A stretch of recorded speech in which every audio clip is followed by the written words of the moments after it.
Malam untuk kita semua, perkenalkan nama saya Anggi Sani Penjahitan dengan NIM D0B0230023. Di sini saya ingin memaparkan hasil dari tugas saya untuk mata kuliah Manajemen Pengendalian Mutu.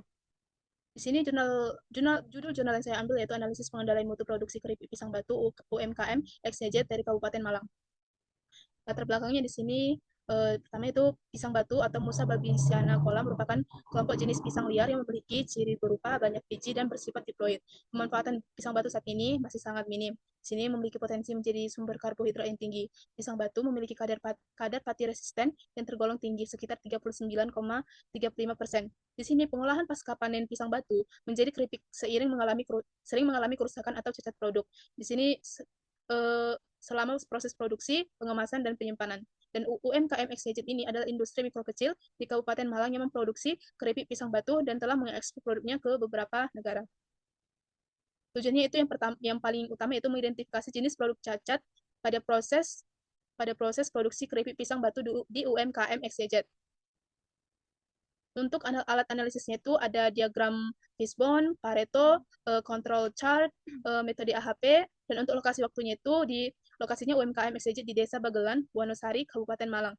Waktunya itu Januari-Februari 2021. Langsung saja pada intinya hasil dan pembahasan.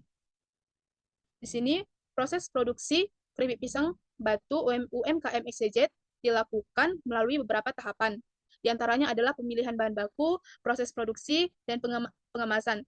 Tahapan proses produksi digambarkan dalam bentuk diagram aliran bahan untuk diproses guna menambah value added. Pertama, proses penanganan bahan baku. Di sini jenis pisang yang digunakan tentu jenis pisang batu yang tergolong dalam salah satu jenis pisang liar.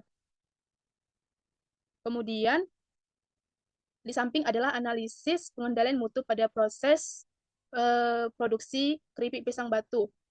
Di sini dimulai dari penanganan bahan baku, proses produksi, proses pengemasan, di mana penanganan bahan baku dimulai dari pemasokan pisang, sortasi, ada sortasi ABC, pencatatan, dan gudang penyimpanan. Setelah itu beralih ke proses produksi di mana pisang akan diambil dari gudang, dikupas, pemisahan biji, dipotong, dimasukkan freezer, digoreng, diiriskan sampai ke eh, kemasan sampai dimasukkan ke dalam kemasan aluminium foil. Kemudian beralih ke proses pengemasan, di mana keripik pisang siap dikemas, ditimbang, dan dicatat. Lanjut ke nomor 2, yaitu proses produksi. Terdiri dari terdiri dari beberapa tahap, diantaranya itu pemotongan, pembekuan, penggorengan, penirisan keripik. Yang ketiga adalah proses pengemasan. Hasil pengamatan terhadap proses produksi keripik pisang batu tersebut, terdapat cacat produk pada keripik pisang batu, di mana pengendalian pada proses ini dilakukan dengan langkah berupa pemisahan produk yang menyimpang dengan 30 kali pengamatan. Kriteria kerusakan keripik pisang batu selanjutnya diidentifikasi menggunakan kertas kendali atau kartu periksa. Dan berdasarkan pencatatan diagram di atas,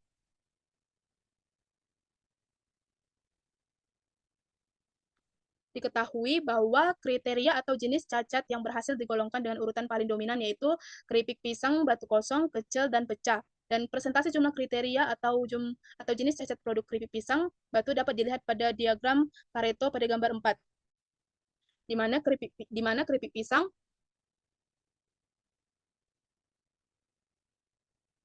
di mana keripik pisang batu mengalami cacat secara berurutan dari yang paling besar adalah patah 45,07%, gosong 42,99%, dan kecil 11,93%.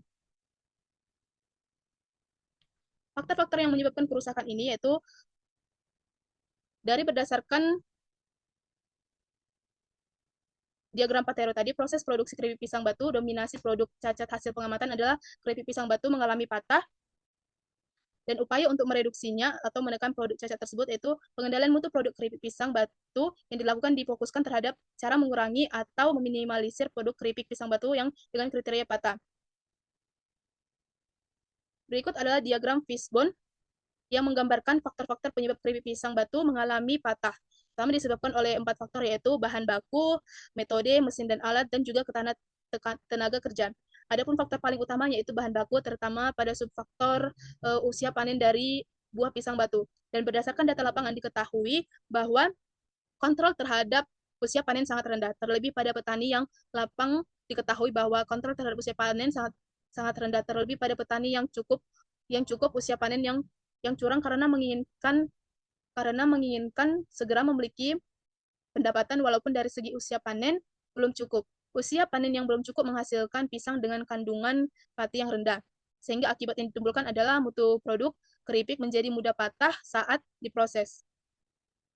Dampak lainnya yaitu dari tidak sesuainya standar usia panen adalah rasa manis yang dikeluarkan oleh keripik menjadi kurang sehingga dapat mempengaruhi standar produk yang dihasilkan. Pengendalian mutu dan tindakan kolektif pada proses produksi keripik pisang batu. Diagram kontrol SEO merupakan teknik mutu menurut kebiasaan masyarakat dan mudah diaplikasikan dalam kegiatan pengendalian mutu.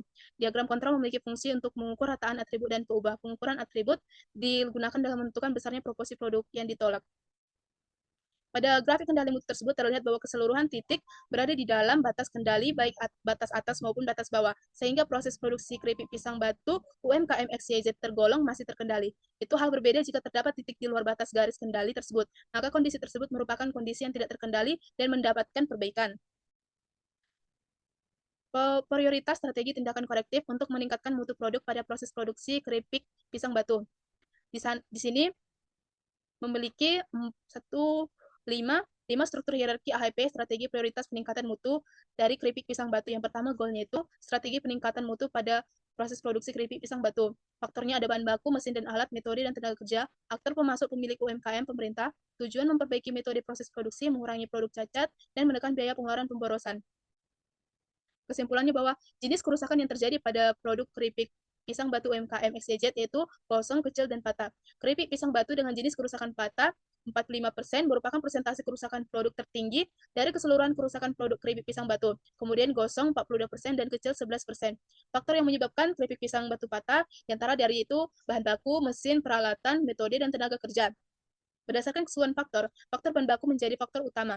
Dan berdasarkan grafik kendali mutu, proses produksi keripik pisang batu tergolong kategori masih terkendali karena tidak dijumpai satu titik pun di dalam pengamatan yang melebihi batas kendali. Namun upaya lebih ditindakkan korektif dilakukan guna meminimalkan tingkat kerusakan berupa produk cacat. Sekian pemaparan dari saya. Bila ada perkataan yang tidak berkenan, mohon maaf sebesar-besarnya. Terima kasih.